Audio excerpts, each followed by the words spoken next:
Hello, I'm Eric Snodgrass. Thank you for watching this ag forecast video for South America brought to you by Nutrien Ag Solutions. Well, as I promised on Monday, I wanted to give you the latest updates I've got for satellite-derived precipitation over the time period of the 10th through the 27th of January. And again, we've seen the impact of that frontal boundary that stalled out here really since a little after mid-month.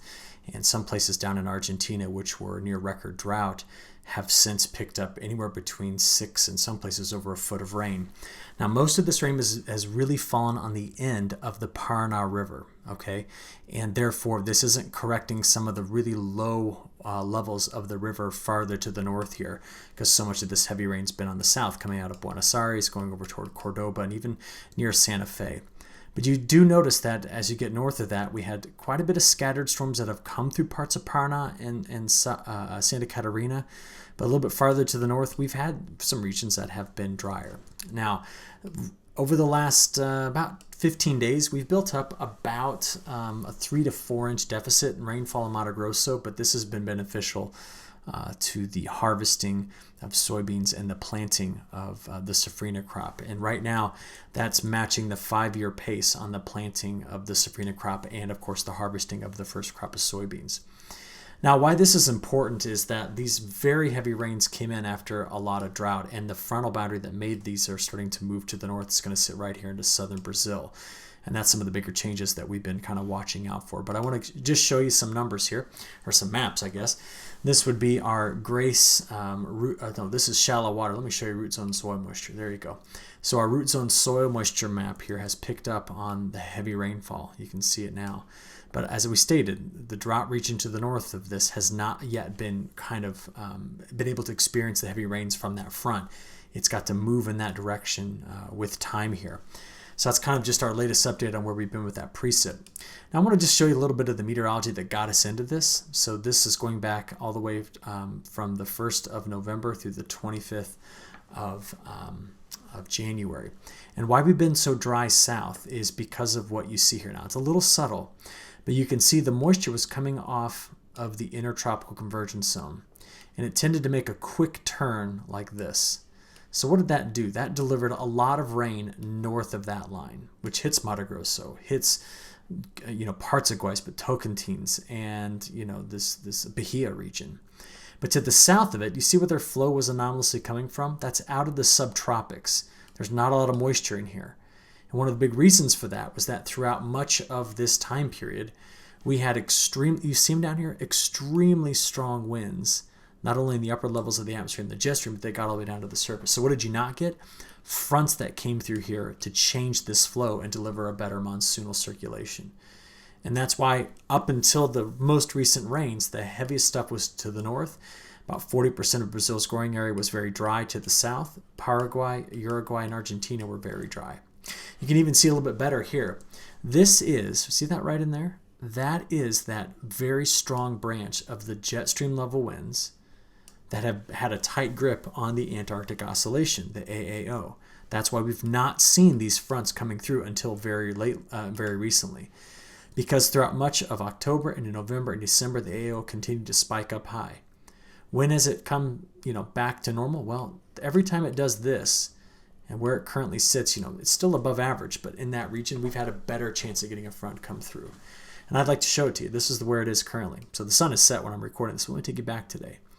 You can see the extent of that front now sitting over Santa Catarina, over southern Paraguay, northern Argentina.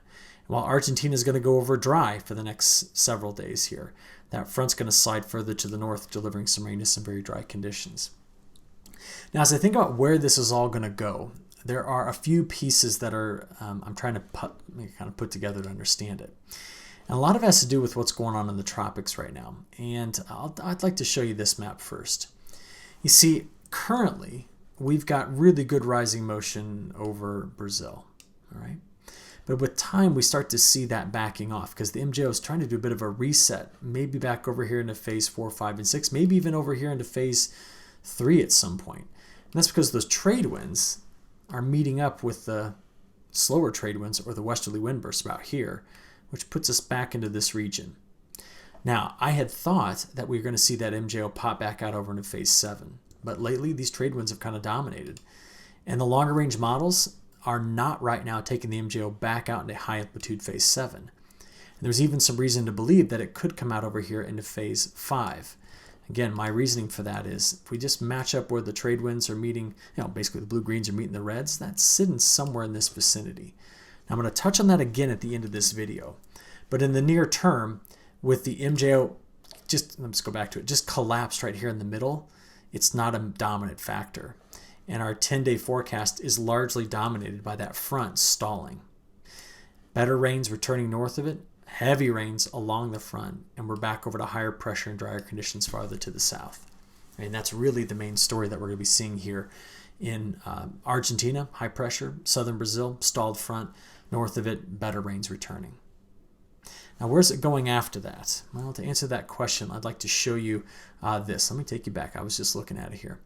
Our next week, that's where the heaviest rain is. So we're drier south and a little drier north. But as we play this forward, this is a 1 week sliding window. We see that as we get fully into the month of February, we don't see much of a shift, do you? In fact, we start to see drier conditions coming in here, and that's what makes me think about MJO phase 5. That tends to produce more subsidence over Brazil's northern growing areas. But we've got a stalled out front to the south of it in through here. That's still giving us the heavier rains. And because the AAO, as you saw a few moments ago, is still positive, we still see that a lack of more frontal activity is going to send this part of Argentina, which just saw in some places 6 to 12 inches of rain, back over to a drier pattern overall. We ask, how long is that going to last? Because when we look out there, through the month of February, drier north, that again is a good signal from phase 5 in the MJO. Wetter in here where the boundary is currently stalled, and drier over Uruguay, maybe Rio Grande do Sul, but back into Argentina, which is going to continue to put some stress on the crops. Now, as we think about this Safrinha crop that's going in right now, okay, I'm very interested and concerned to see if this drought area starts to expand. So we've now seen through February. What about March and April? I went out and just produced a quick time series using the ERA 5 data from the ECMWF for March through April precipitation. And I very specifically looked at, basically Mato Grosso into Mato Grosso do Sul, this area right in through here. And what I want to do is I wanted to pluck off these really dry years that have happened, not dry years, but dry Marches and Aprils, and see if we can't reconstruct what was going on there to give us an idea. So first, I looked at ocean temperatures, and this is what I got when I put together a composite image. And what I find interesting about this is that we were seeing, warm conditions showing up here in the Central Pacific, okay? And that would indicate that possibly we were either in INSO-neutral territory or even coming out of a La Nina, which I know we were doing in some of these years, and heading over to an El Nino by the time we got into March and April. And why I think this is important is just take a look at the ocean temperatures right now. We have seen just recently that, this is the area where the ocean temperatures are moderating, coming back to normal here in the month of January, but we're keeping our colder water over here on this side. So when I look out there and I see that for Niño region 3.4, which is smack dab in the middle here, that the forecast by the time we get into March and April is to be back into neutral conditions, this would be supportive of the longer term risk I mentioned in Monday's video about the Safrinha crop struggling with some drought issues. All right. From there, I want to show you the next bit of analysis, which is this map. This is where the MJO sat in those March to Aprils that were dry. It tended to spend quite a bit of time somewhere between phase 4 and phase 5, 6, 7, 8, somewhere in that area. Notice it didn't reset back into the Indian Ocean. It hung out right over here. And we just tended to produce less conducive rising motion over parts of South America.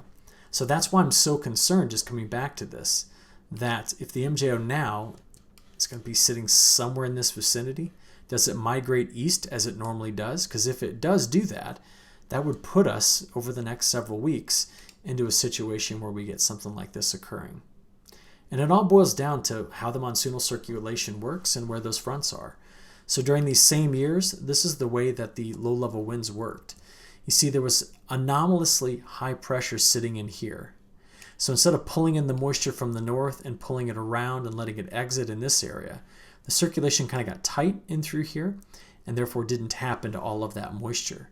And that's why we tended to see this area go over dry. See, the anomalous wind vector points like that. Ideal monsoonal flow comes in like this. So I think we're going to have a story here to be watching for this Safrinha crop. I think the most important thing right now is it's going in on time, but does the monsoon run out at some point, maybe in April or May? There's just several signs right now that point to the fact that it could. But we'll watch it. Keep reporting back to you, all right? Appreciate your attention. We'll talk to you again on Monday. Thanks.